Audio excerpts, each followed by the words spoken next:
You're listening to Civic Media. You can tune into any of our live shows on any radio station across the state with the Civic Media app. Find us in your phone's app store and listen anytime, anywhere.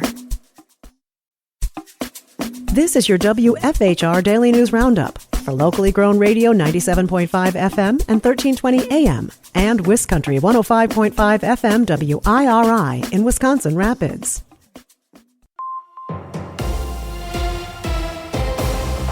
For WFHR and WIRI News, I'm Melissa Kay. Another person involved in the Marathon County meth and cocaine trafficking organization was sentenced yesterday. 43-year-old Edwin Lewis was sentenced to 12 years in federal prison for conspiring to possess and distribute cocaine and methamphetamine. This multi-year investigation found Lewis was identified as a large quantity source of supply for the organization, with bulk shipments mailed to locations in Wisconsin in 2021 and 2022, including two 11-pound packages of meth. 8 other people were also charged in connection with this drug trafficking organization. One more person will be sentenced in the coming months. In addition to the 12 years in federal prison, Lewis will face 5 years of supervised release. Trump administration layoffs at the National Weather Service have experts concerned.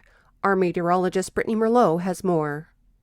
UW-Madison meteorology professors Jonathan Martin and Steve Ackerman say any pullback could put lives at risk. Ackerman says many employees being described as probationary are in fact experienced professionals at these agencies. The numbers to be let go at the NWS and NOAA remain unclear. A new bill seeking co-sponsorship among state lawmakers would eliminate daylight savings time in Wisconsin. Representative Nate Gustafson from Fox Crossing and Senator Rachel Cabell-Gravera in Appleton said this bill seeks to establish a consistent standard time throughout the year. It promotes public health, safety, and economic stability. This, however, would keep sunrises and sunsets earlier, meaning in the middle of July, the sun would shine in our windows at 4 a.m., and the latest it would be out at night would be 7:30. Outdoor enthusiasts and people with 9-to-5 jobs will ultimately see less sunlight after work in the warm winter months. If you still want to ski this season, you have one more month up in Wausau. Brittany Merlot has the details. With the warm weather looming, there are still some fun events taking place on the Big Hill. Pond Skim is Saturday the 29th. Competitors must be dressed in some sort of costume, wild outfit, and helmets are required to try your luck skiing across an icy cold lake. Making it across the pond not only gives you glory, but it also could win you a 2025-2026 season pass. And the cardboard sled races are Saturday, April 8th. This year's theme is the Armed Forces. Inspiring people to get creative with their cardboard sled designs, you can only use cardboard, paint, zip ties, and duct tape. You should see what some of these competitors craft. They're unique sled masterpieces. With millions being spent on advertising in Wisconsin's Supreme Court election, are voters any better informed? Joanne Krulotz has the story. UW-Madison political scientist Barry Burden says much of the advertising in the race between Dane County Judge Susan Crawford and Waukesha County Judge Brad Schimmel has little to do with the actual job of a state Supreme Court justice. Many of the ads are about crime, records on criminal justice, toughness on crime, associations with police or law enforcement, not very indicative of the kinds of things they'll actually address on the court. Burden says ads to help voters to understand the candidates' allegiances. One of the things I think ads do that is helpful is showing the allegiances of the candidates to groups and causes. Things they've been entangled up in the past or have a connection to. That's indicative of their probably judicial philosophy and how they think about cases. Schimmel and Crawford participated in their first and only debate of the campaign last night. I'm Melissa Kay for WFHR and WIRI News. Packer players moving on. Hi, I'm Mike Clemens with Sports NFL Free Agency. 2 Packer players have signed with other teams. Center Josh Myers, a 1-year contract with the Jets. Running back A.J. Dillon joins the Eagles, also a 1-year deal. Men's college basketball, the Badgers taking on Northwestern today in the Big Ten tournament. Marquette against Xavier in the Big East tourney. In Madison, Sarah Williams says she's entering a transfer portal after 3 years on the Wisconsin women's basketball team. NBA Bucks basketball tonight. They host the LA Lakers. And Shaquille O'Neal had this to say about former Bucks player and business mentor Junior Bridgman, who died on Tuesday. Yeah, this one really hit hard for me. They always tell us stories about how 75% of athletes 0 to 5 years after they're done playing go broke. You know, a lot of people don't know this, but I've patterned my whole business acumen after Junior Bridgman. This one hurts a lot. That's Shaquille O'Neal with Sports. I'm Mike Clemens.